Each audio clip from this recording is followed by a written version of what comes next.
Atualidade Jurídica.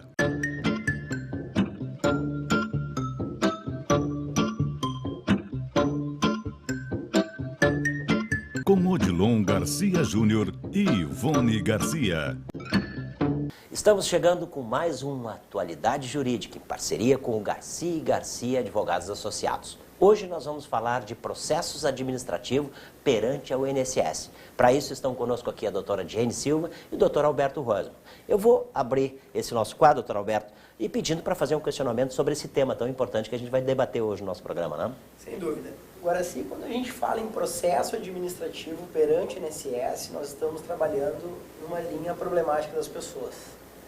Isso porque todos esses benefícios que são lá requeridos, eles passam por um procedimento interno, que é esse processo que hoje nós vamos trabalhar um pouco, dividindo o assunto em dois programas. O primeiro com relação ao processo em si, o segundo com relação aos prazos que esse processo tem que observar. Ele é uma situação, como todo processo, com sua complexidade, mas que a gente consegue ajudar as pessoas, auxiliá-las, para que consigam, ao final, obter o seu benefício de modo mais tranquilo. Que beleza. Para isso está conosco aqui a doutora Jane Silva, que é especializada nesse assunto, é isso, doutora? Isso. Doutora, vamos começar o nosso bate-papo hoje e perguntando como é que deve proceder o segurado que quer requerer um benefício do INSS. Bom, primeiramente, agora sim, ele deve reunir os documentos pessoais, que são básicos para qualquer benefício, e juntar também os documentos que comprovam os fatos por ele a serem alegados.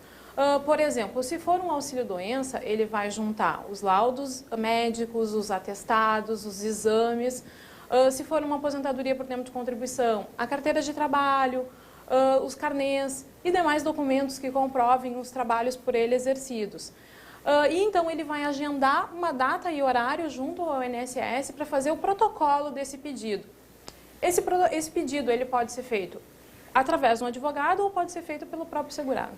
Doutor, e caso falte algum documento, como deve ser feito? Bom, é bem comum as pessoas leigas não apresentarem toda a documentação quando elas chegam lá para o protocolo, falta um documento ou falta outro. Normalmente o servidor do INSS, ele nega o direito do segurado do protocolo, indicando para ele qual documento faltou, e indicando também que ele retorne em outra data, com outro agendamento para fazer esse protocolo, o que não é o procedimento correto. O segurado, ele tem o direito de protocolo, ele tem que exigir esse direito, e caso fique faltando algum documento, então o INSS vai emitir uma carta de exigência, dando prazo para que ele apresente esse documento que ficou faltando. Doutor, e quais as consequências do segurado fazer protocolo em data posterior devido à falta de algum documento? É isso? Assim, ó, a ausência do protocolo naquele primeiro momento, ele faz com que o marco do início do benefício dele fique postergado. Então, o que acontece? Os benefícios eles são concedidos retroativos à data em que a pessoa protocolou o pedido. Como o protocolo vai ser jogado lá para 1, 2, 3 meses depois, ele vai ter esse prejuízo financeiro, ele vai ficar sem receber esses 2, 3 meses, o tempo que ele levar entre um protocolo e outro. Então, é essa a importância. Essa é a importância. Eu sempre lembro ao nosso telespectador que estão nos assistindo que você pode fazer contato com Garcia e Garcia Advogados Associados pelo telefone 2101-5151. Todos os profissionais estão à sua disposição para esclarecer qualquer dúvida que possa acontecer, né, doutor Alberto? Outra coisa, doutor Alberto, o que fazer quando o servidor do INSS devolve parte da documentação que o segurado julga ser importante para o seu processo? Bom, sempre relembrando a nossa função no teu programa, é uma função preventiva, é uma função que nós tentamos demonstrar para as pessoas os problemas que elas podem vir a enfrentar, dos quais a gente já está acostumado a vivenciar. Esse é um deles. O que acontece? Quando a pessoa leva os documentos, é comum o servidor fazer uma espécie de triagem. E naquele momento ele acaba julgando por necessário ou não algum documento. Se a pessoa entender que aquele documento que o servidor julgou não importante como tal, se ela entender importante aquele documento, ela deve insistir para com ele já no momento, para que esse documento fique no processo, para que depois ela não sofra um prejuízo de eventualmente ser negado o benefício, ela ter que novamente entrar com o pedido e, consequentemente, sofrer com atraso no pagamento. Claro. Porque nesse novo benefício, nós vamos ter uma nova data, um novo marco de recebimento. e aquele procedimento anterior ser desconsiderado. E com isso nós podemos ter um lapso de tempo que, consequentemente, a pessoa tem um prejuízo financeiro direto a isso. Claro. Doutor? É importante aqui, Guaraci, é que o processo administrativo, ele é a base, inclusive, do processo judicial.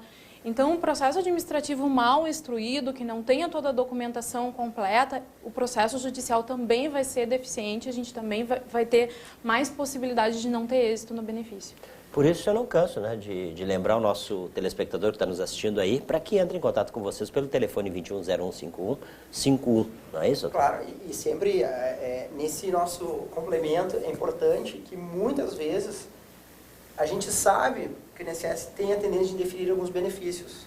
Só que a instrução administrativa já é importante para demonstrar no judiciário que a parte cumpriu com todas as suas obrigações e não dependeu dela aquele indeferimento. Tá certo. Doutora Jenny, mais uma pergunta para nós encerrarmos esse nosso programa de hoje. Eu lhe pergunto o seguinte, os segurados podem requerer a produção de provas no processo administrativo? Bom, por regra, se pode produzir diversos tipos de prova administrativamente. Se pode produzir prova documental, prova pericial, entrevistas, justificação administrativa que funciona como se fosse uma prova testemunhal que é produzida na justiça. O que ocorre é que hoje nós temos uma crise na fase de instrução dos processos administrativos. E o modelo adotado hoje faz com que o ônus da prova seja quase que integral por parte da pessoa que está requerendo o benefício. E essa é a justificativa para esse grande número de processos na justiça, né, contra o INSS. Olha só. Bom, lembrando que nós falamos no nosso quadro Atualidade Jurídica de hoje, em parceria com Garcia e Garcia Advogados Associados, nós falamos dos processos administrativos perante o INSS. É isso, né, doutor? Exatamente. É isso, doutora? Isso. Vamos voltar a falar no próximo programa sobre esse tema, que eu acho super importante. Sim, no próximo programa a intenção é complementar essas informações, porque existem algumas regras, alguns prazos que devem ser observados sob pena de uma intervenção judicial para que isso aconteça. Ok, esse foi o nosso Atualidade Jurídica de hoje, em parceria com Garcia e Garcia Advogados Associados. Está aí o telefone no rodapé do vídeo para que você esclareça qualquer dúvida que possa acontecer. 2101-5151. É isso, doutor Alberto? Isso aí. Ok, doutora Jenny? Ok, vamos ao intervalo comercial, em seguida a gente volta. Até já. Oferecimento Garcia e Garcia Advogados Associados.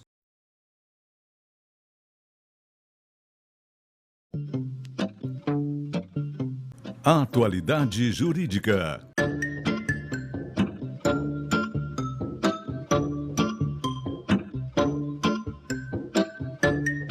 Com Odilon Garcia Júnior e Ivone Garcia. Estamos chegando com mais uma Atualidade Jurídica, em parceria com o Garcia e Garcia Advogados Associados. Vamos voltar a falar, doutor Alberto, doutora Jane, vamos voltar a falar de processos administrativos perante ao INSS. No último programa, a gente falou sobre isso. Vamos falar mais um pouquinho sobre esse tema, doutor? Exatamente. No último programa, nós falamos com relação ao desenvolvimento do processo administrativo perante o INSS.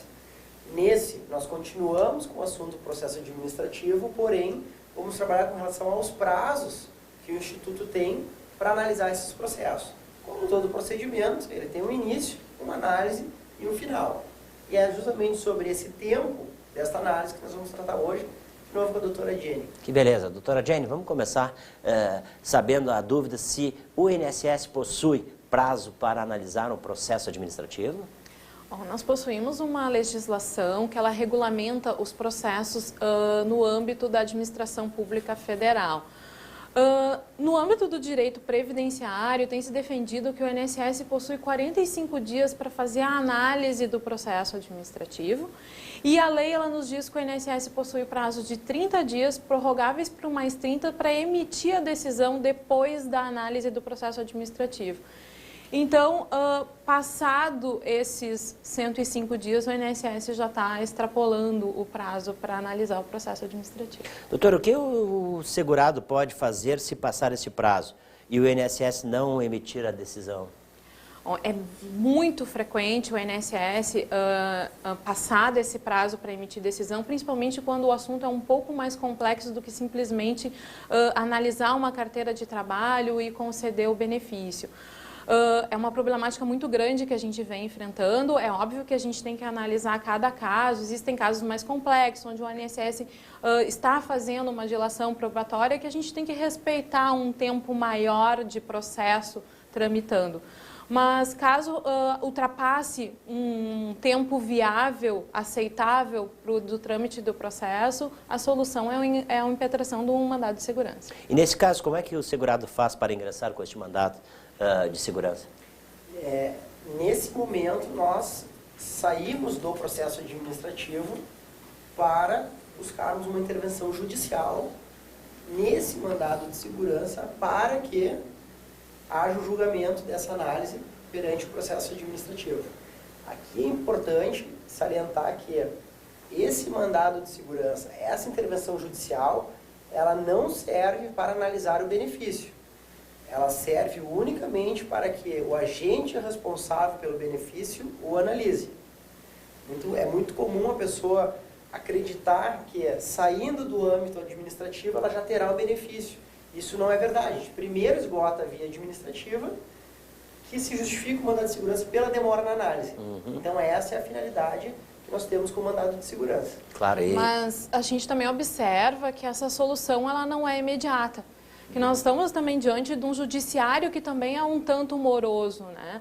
Às vezes a gente ingressa com o mandado de segurança e nós temos ainda até o INSS emitir uma decisão aí passados 6 meses ou mais. Então não é uma solução imediata também. Claro.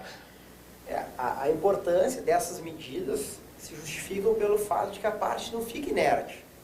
Ela aguarda, entra com o mandado de segurança, que para todos os efeitos ela já está resguardando seu direito e tentando acelerar ao máximo possível esse processo. Claro. Doutora Jane, como é que fica o caso daqueles segurados que tiveram benefício negado e ingressaram com recurso? O processo está lá parado sem análise? Assim, em primeiro momento, o segurado ele tem 30 dias para ingressar com esse recurso. Né? Ele ingressando com esse recurso, a junta ela possui um prazo de 85 dias para analisar esse processo. Nós no escritório, nós não temos o hábito de ingressar com esses recursos para as juntas, porque além de ser um procedimento extremamente moroso, dificilmente ele traz uma resposta positiva para o segurado.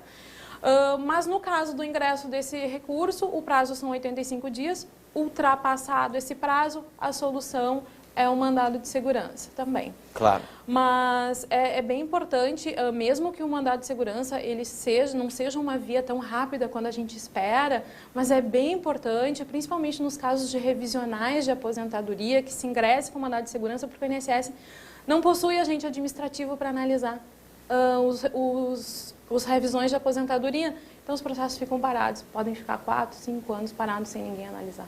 E se não se entender viável ingressar com recurso perante o INSS, qual é a solução para os benefícios negados administrativamente? Bom, via de regra, a solução é o ingresso de uma ação judicial.